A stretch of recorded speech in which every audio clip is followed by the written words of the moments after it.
Market share with minimal loss யார் gain பண்ணுறோம், அதுதான் முக்கியமான கேமாக இருக்கும். கடன் இல்லாத கம்பெனியில் இன்வெஸ்ட் பண்ணுறது பிரச்சனையே கிடையாது. ஆனால் நல்ல ஸ்டாக்குன்னு கன்சிடர் பண்ணுறதுக்கு 2-3 பேராமீட்டர்ஸ் இருக்குது. ஃபினான்ஷியல் ரிஸ்க் பேங்க்ரப்சி ஆகாதே தவிர நான் நஷ்டமாகாமல் இருப்பேனாங்கிறதா. ஈக்விட்டி மார்க்கெட் வந்து எப்பயுமே க்ரோத்துக்கு தான் வந்து ப்ரைசிங் பண்ணும். இந்த மூணையும் நம்ம எல்லாத்தையும் ஒரு புள்ளிக்கு கொண்டு வந்தோம்னா அதே 5 வருஷம் 6 வருஷம் பார்க்கும்போது நம்மளுக்கு ஒரு நான் இப்போ ஒரு கேமை ஜெயிக்கணும்னா அந்த கேமை ஜெயிக்கிறதுக்கு எனக்கு ஒரு காம்படிட்டிவ் அட்வான்டேஜ் இருக்கணும் இல்லையா? அந்த காம்படிட்டிவ் அட்வான்டேஜ் இருக்க கம்பெனி தான் நம்ம இன்வெஸ்ட் பண்ண வேண்டிய கம்பெனி.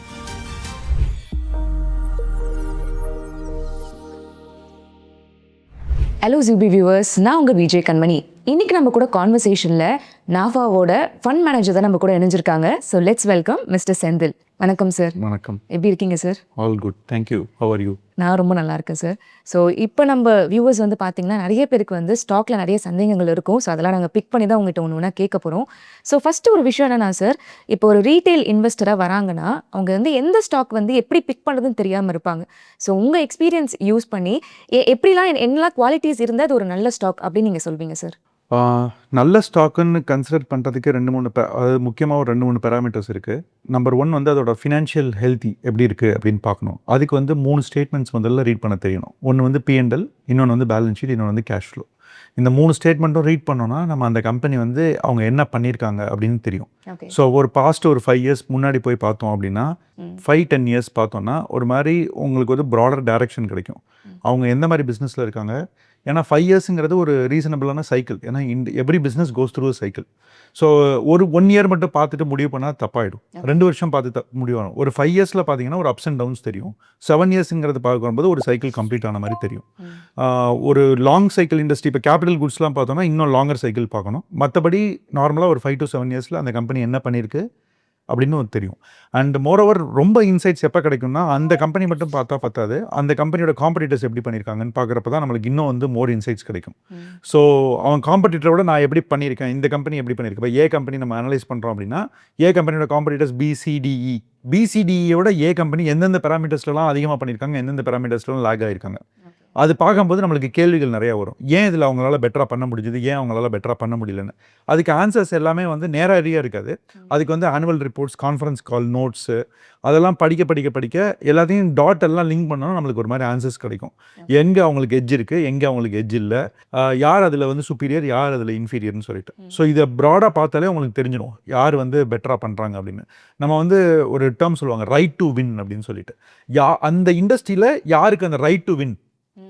நான் இப்போ ஒரு கேமை ஜெயிக்கணும்னா அந்த கேமை ஜெயிக்கிறதுக்கு எனக்கு ஒரு ஸ்கில்ஸ், ஒரு காம்படிட்டிவ் அட்வான்டேஜ் இருக்கணும் இல்லையா? அதே மாதிரி அந்த கம்பெனிஸ்க்கு ஒரு காம்படிட்டிவ் அட்வான்டேஜ் இருக்கும். அந்த காம்படிட்டிவ் அட்வான்டேஜ் இருக்க கம்பெனி தான் நம்ம இன்வெஸ்ட் பண்ண வேண்டிய கம்பெனி. ஸோ அந்த இன்வெஸ்ட் பண்ண கம்பெனியில் நம்ம இன்வெஸ்ட் பண்ணிட்டோம்னா ஆப்வியஸாக வந்து நம்ம வெல்த் கிரியேட் பண்ணலாம் லாங்கர் டேர்மில். இதுதான் broader point of view to make the investments. Okay sir. Starting வந்து ஒரு 3 பாயிண்ட் நீங்கள் சொன்னீங்க, இதை நம்ம அனலைஸ் பண்ணணும். அது இன்னும் வந்து விளக்கமாக சொல்ல முடியுமா? ஓகே. ஸோ எடுத்தோடனே ஒரு P&L ஸ்டேட்மெண்ட்னு சொல்லுவோம். அதுக்கப்புறம் அது வந்து ப்ராஃபிட் அண்ட் லாஸ் ஸ்டேட்மெண்ட். அது வந்து இந்த நடப்பு நிதியாண்டில் இந்த ஆண்டில் அவங்க எவ்வளவு வந்து ரெவன்யூ பண்ணியிருக்காங்க, எவ்வளோ மார்ஜின் பண்ணியிருக்காங்க, எவ்வளோ நெட் ப்ராஃபிட் பண்ணியிருக்காங்க அப்படின்னு பிரித்து காமிக்கலாம். அது வந்து ஒரு வருஷமாக பார்த்தா நம்மளுக்கு வந்து ஆன்சர் கிடைக்காது. ஸோ அதே வந்து இயர் ஆன் இயர் ஒரு 5 வருஷமாக கம்பேர் பண்ணி பார்த்தோம் அப்படின்னா நம்மளுக்கு ஒரு ட்ரெண்ட் அனாலிசிஸ் கிடைக்கும். ஸோ இது வந்து ஒரு ஃபேமஸ் இன்வெஸ்டர், எல்லாருக்கும் தெரிஞ்ச இன்வெஸ்டர் தான் வாரன் பஃபெட். என்ன சொல்லியிருக்காருன்னா வந்து நீங்கள் வந்து ஒரு இன்வெஸ்ட்மெண்ட் பண்ணும்போது வந்து இதெல்லாம் வந்து ஃபோட்டோகிராஃப்ஸ். ஒரு P&L ஒரு வருஷங்கிறது ஒரு ஃபோட்டோகிராஃப். ஸோ இந்த ஃபோட்டோகிராஃபை நீங்கள் அடிக்கிட்டே வந்தீங்கன்னா போன வருஷம் இப்படி அடிக்கிட்டே வந்தீங்கன்னா அது ஒரு மூவியாக கிரியேட் ஆகும். ஸோ மூவியாக நீங்கள் கிரியேட் ஆகும்போது உங்களுக்கு ஸ்டோரி கிடச்சிரும். உங்களுக்கு ஸ்டோரி கிடச்சதுன்னா கிளியர் வியூ கிடச்சதுன்னா இன்வெஸ்ட்மெண்ட்ஸ் பண்ணிடலாம். இதே மாதிரி தான் பேலன்ஸ் ஷீட் வந்து ப்ராஃபிட் அண்ட் லாஸ் வந்து அந்த நிதியாண்டில் எவ்வளோ லாபம் நட்டம் எவ்வளோ பண்ணியிருக்கோம் அப்படின்னு காமிக்கும்.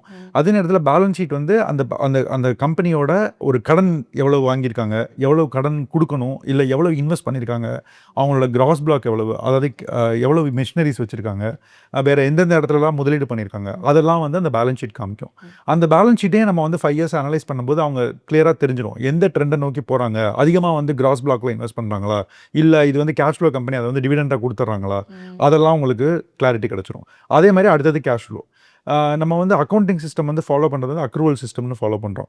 ஸோ இன்னைக்கு ரெவன்யூ ரெகக்னைஸ் பண்ணால் அது வந்து கேஷ் ஃப்ளோன்னு அர்த்தம் கிடையாது. ஃபார் எக்ஸாம்பிள் நான் 100 ரூபாய்க்கு ஒரு பொருளை விற்கிறேன்னா 100 ரூபாய் என்னோட கேஷ் பாக்ஸில் வந்துருச்சுன்னு அர்த்தம் இல்லை.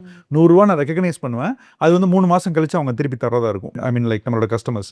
ஸோ அப்படின்னா அந்த 100 ரூபா வர்ற அன்னைக்கு தான் நான் வந்து உண்மையான சேல்ஸ் நடந்ததா அர்த்தம். ஸோ அந்த கேஷ் ஃப்ளோவையும் பார்க்கணும். அந்த கேஷ் ஃப்ளோ அனாலிசிஸும் பார்க்கும்போது உண்மையிலே நான் சேல்ஸ் பண்ணியிருக்கேனா, உண்மையிலே கேஷ் ஃப்ளோ கம்பெனிக்குள்ளே வருதா. ஏன்னா அந்த கேஷ் ஃப்ளோ வச்சு தான் நான் வந்து என்னோட எம்ப்ளாய்க்கு நான் சேலரி கொடுக்க முடியும். ஒரு கம்பெனியாக இருந்தால் இபி பில் கட்ட முடியும்.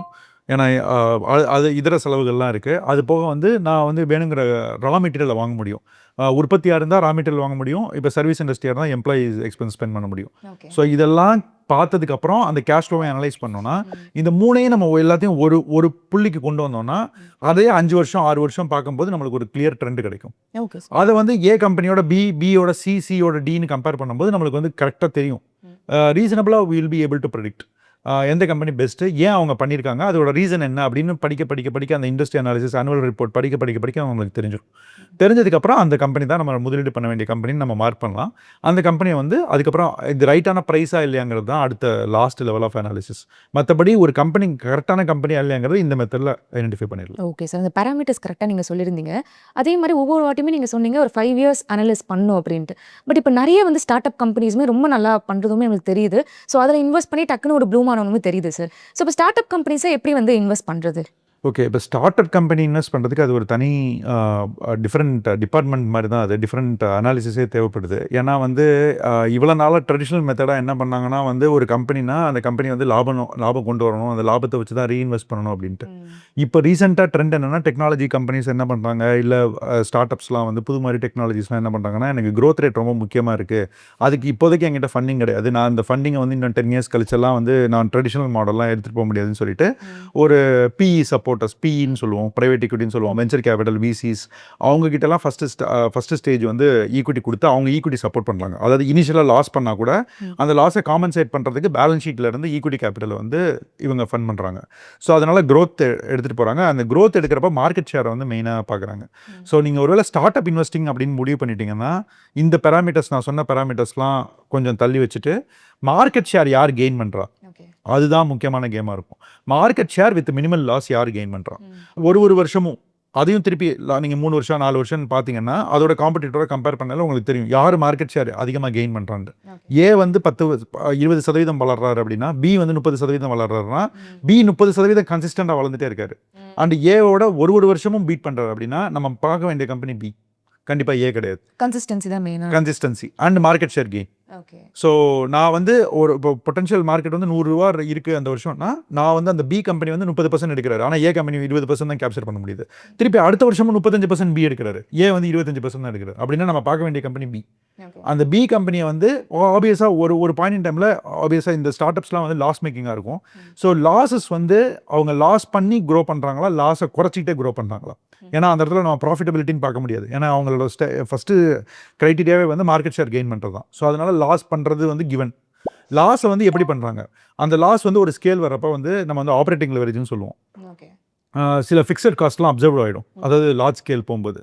ஃபார் எக்ஸாம்பிள் காஸ்ட்டே வந்து 2 டைப் ஆஃப் காஸ்ட் இருக்குது. ஒன்று வந்து ஃபிக்ஸட் காஸ்ட், இன்னொன்று வந்து வேரியபிள் காஸ்ட். வேரியபிள் காஸ்ட் வந்து சேல்ஸ் ஏற வேரியபிள் காஸ்ட்டும் அதே ரேஞ்சில் ஏறிட்டே இருக்கும். ஆனால் ஃபிக்ஸட் காஸ்ட் வந்து சேல்ஸ் ஏற ஃபிக்ஸட் காஸ்ட் ஏறாது, ஃபிக்ஸட் காஸ்ட் அப்படி நின்றோம். ஸோ அதோட டிஃபரன்ஸ் தான் வந்து ப்ராஃபிட்டபிலிட்டியாக வந்து நிற்கும்.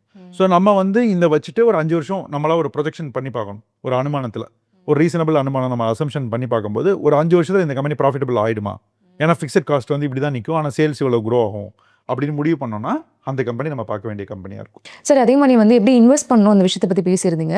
ஸோ பெரும்பாலான மக்கள் வந்து ஒரு மென்டாலிட்டி என்ன இருக்குன்னா, இந்த டெப்ட் இல்லாத கம்பெனியை பார்த்து நம்ம இன்வெஸ்ட் பண்ணால் ஓகே, அவங்களுக்கே கடன் இல்லை, நம்மளுக்குமே அந்த மாதிரி திவால் ஆக மாட்டாங்க அப்படின்ற ஒரு மைண்ட் செட் இருக்கும். அது எந்த அளவுக்கு உண்மை நினைக்கிறீங்க?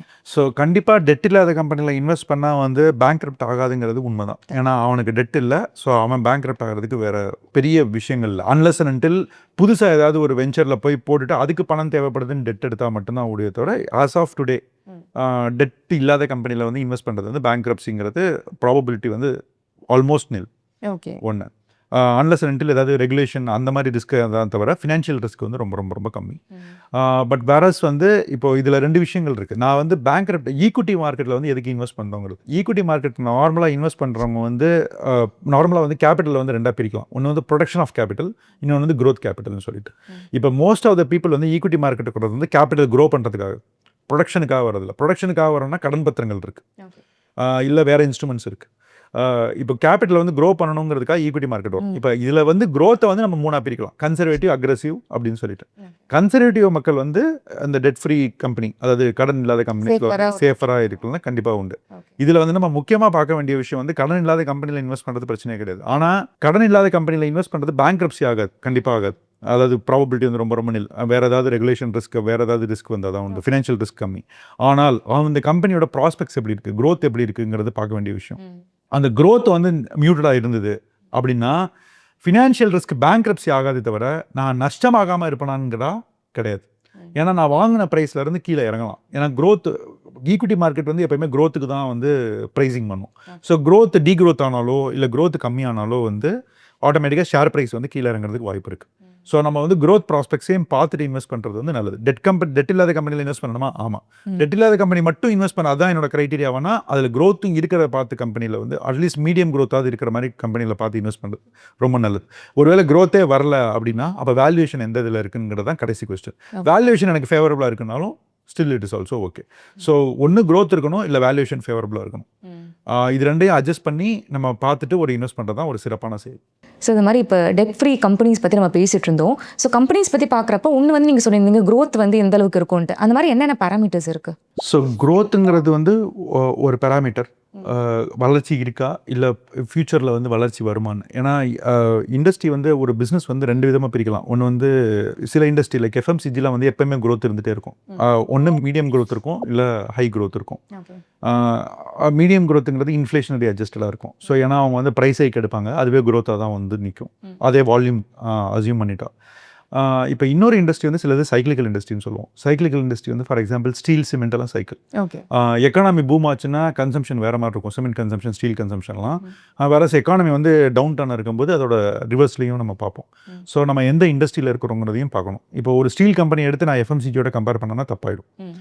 ஸோ எஃப்எம்சிஜி கம்பெனி தான் காம்படிட்டர்ஸ், அதாவது பியர்ஸ்ன்னு சொல்லுவோம். அதே மாதிரி ஸ்டீல் கம்பெனிஸ் தான் பியர்ஸ், சிமெண்ட் கம்பெனிஸ் தான் பியர்ஸ். ஸோ இந்த வகையில் பார்க்கும்போது பிஸ்னஸ் சைக்கிளும் பார்க்கணும்.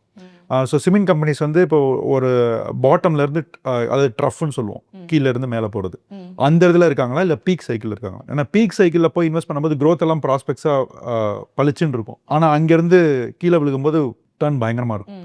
ஸோ அதனால் பிஸ்னஸ் சைக்கிள் எந்த இடத்துல இருக்காங்க, சைக்கிள் எப்படி இருக்குது, இண்டஸ்ட்ரி சைக்கிள் எப்படி இருக்குது, பிஸ்னஸ் சைக்கிள் நம்ம கம்பெனி சைக்கிள் எப்படி இருக்குது, ரெண்டையும் பார்த்துட்டு இன்வெஸ்ட் பண்ணுறது வந்து ஒரு பெட்டர் ப்ராஸ்பெக்ட்ஸ் நம்மளுக்கு கொடுக்கும்.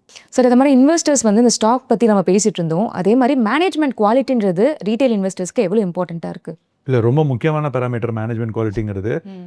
ஏன்னா மேனேஜ்மெண்ட் வந்து நினச்சாங்கன்னா என்ன வேணாலும் பண்ண முடியும். ஏன்னா they are the majority share holders இந்தியாவை பொறுத்த வரைக்கும். மோஸ்ட்லி இப்போ ஆவரேஜ் எல்லா கம்பெனி இந்தியன் கம்பெனிஸையும் எடுத்து பார்த்தீங்கன்னா ப்ரொமோட்டர் ஹோல்டிங்னு நாங்கள் பார்ப்போம். ப்ரொமோட்டர் ஹோல்டிங்னு பார்த்தீங்கன்னா ஆவரேஜாக வந்து 50 to 70% இருக்கும். வேறஸ் இப்போ அதே இது வளர்ச்சி அடைஞ்ச நாடுகள் யூஎஸ் மாதிரி இல்லைன்னா அது கொஞ்சம் ரிவர்ஸில் இருக்கும், 30-40%. ஸோ இப்போ வந்து இதில் வந்து மெஜாரிட்டி ஷேர் ஹோல்டர் வந்து ப்ரொமோட்டர் இருக்கனால ப்ரொமோட்டர்ஸ் தான் வந்து day in and out they are operating the companies. And they know the better prospects and they know which one is the best one. So அதில் வந்து மேனேஜ்மெண்ட் குவாலிட்டிங்கிறது ரொம்ப ரொம்ப முக்கியமான parameter. Management குவாலிட்டிங்கிறது ஒன்று வந்து கம்பெனியை கரெக்டாக வழி நடத்துறது ஒன்று, ரெண்டாவது விஷயம் வந்து க்ரோத்தை வந்து விட்டுறாமல் பிடிக்கிறது 2, மூணாவது விஷயங்கிறது மிஸ்அலோகேஷன் ஆஃப் கேபிட்டல்னு சொல்லுவோம். அதாவது அந்த கேபிட்டல் வந்து கரெக்டாக கம்பெனியோட வளர்ச்சிக்கே இன்வெஸ்ட் பண்ணணும். அந்த கேபிட்டல் எடுத்து வேறு ஏதாவது தப்பான இன்வெஸ்ட்மெண்ட்ஸோ இல்லை தவறான வேறு ஏதாவது கொண்டு செலுத்தினாங்கன்னா கம்பெனியோட க்ரோத் வந்து பாதிக்கப்படும். கம்பெனி க்ரோத் பாதிக்கப்பட்டுச்சுன்னா ஈக்விட்டி ஷேர்ஸ் வந்து விழுவும். ஸோ அதனால் இதெல்லாம் வந்து மேனேஜ்மெண்ட் குவாலிட்டியில் தான் அடங்கும். அண்ட் அதே மாதிரி வந்து ஒரு கடன் வாங்கணுமா வேணாமா, இதை கடன் மூலமாக எக்ஸ்பேண்ட் பண்ணணுமா இல்லை கடன் மூலமாக எவ்வளவு எக்ஸ்பேண்ட் பண்ணணும், எல்லா கேள்விக்குமே வந்து மேனேஜ்மெண்ட் தான் ஃபைனல் டெசிஷன்ஸ். ஸோ இதெல்லாம் வந்து அவங்க கரெக்டாக எடுத்தாங்கன்னா அதோட ரிசல்ட் தான் வந்து நம்ம பார்க்குற வளர்ச்சி. அந்த வளர்ச்சியை பண்ணணும்னா பின்னாடி அவ்வளோ வேலை பண்ணணும். அந்த அவ்வளோ வேலையும் வந்து அவங்க வந்து 2 விஷயமா பண்ணலாம். ஒன்று வந்து இன்ட்யூஷன், அவங்க ஓவர் பீரியட் ஆஃப் டைம் அவங்களோட இன்ட்யூஷன் வந்து பெட்டர் ஆகிட்டே வந்திருக்கும் ஏன்னா எக்ஸ்பீரியன்ஸ்னால. இன்னொன்று வந்து சயின்டிஃபிக். இப்போ இண்டஸ்ட்ரி இப்படி இருக்குது, இவ்வளோ டிமாண்ட் இருக்குது, இப்போ இவ்வளோ டிமாண்ட் இருக்குன்னா நான் இவ்வளோ எக்ஸ்பென்ஷன் பண்ணணும், ஏன்னா இதை கேட்டர் பண்ணணும்னா இவ்வளோ சப்ளை வேணும், இவ்வளோ சப்ளை இன்னொருத்தன் புதுசாக காம்படிட்டர் வர போகிறான், அவனோட சப்ளையும் வரும், அப்போனா நான் அவனை எப்படி ஹேண்டில் பண்ணணும். ஸோ எல்லாமே மேனேஜ்மெண்ட்குள்ளே தான் அடங்கும். ஸோ மேனேஜ்மெண்ட் ஸ்ட்ராங்காக இருக்குங்கிறப்போ ரொம்ப கம்பெனியோட ப்ராஸ்பெக்ட்ஸ் வந்து ரொம்ப ப்ரீமியம் ஆகிடும். வேறஸ் மேனேஜ்மெண்ட் டிட்டோரியேட் ஆச்சுன்னா அதுக்கு டிஸ்கவுண்ட் வந்து பயங்கரமாகிடும். ஸோ அதனால் மேனேஜ்மெண்ட் வந்து ரொம்ப ரொம்ப முக்கியமான பேராமீட்டர். ஓகே சார், கண்டிப்பாக பிகினருக்கு வந்து நிறைய வந்து நீங்கள் சொல்லியிருந்தீங்க ஸ்டாக்ஸ் எப்படி யூஸ் பண்ண என்ன பேராமீட்டர்ஸ் இருக்குன்னு சொல்லிட்டு. கண்டிப்பாக வந்து ஆடியன்ஸுக்குமே ரொம்ப பயனுள்ளதாக இருக்கும். Thank you sir. தேங்க்யூ. இதே மாதிரி உங்களுக்கு வேறு ஏதாவது இன்ஃபர்மேட்டிவான விஷயங்கள் பற்றி தெரிஞ்சுக்கணும், ட்ரேடிங் அண்ட் ஷேர் மார்க்கெட் பற்றி தெரிஞ்சுக்கணும்னா மறக்காமல் கமெண்ட் பாக்ஸில் கமெண்ட் பண்ணுங்கள். அண்ட் ஜீபு சேனலை சப்ஸ்கிரைப் பண்ண மறந்துடாதீங்க.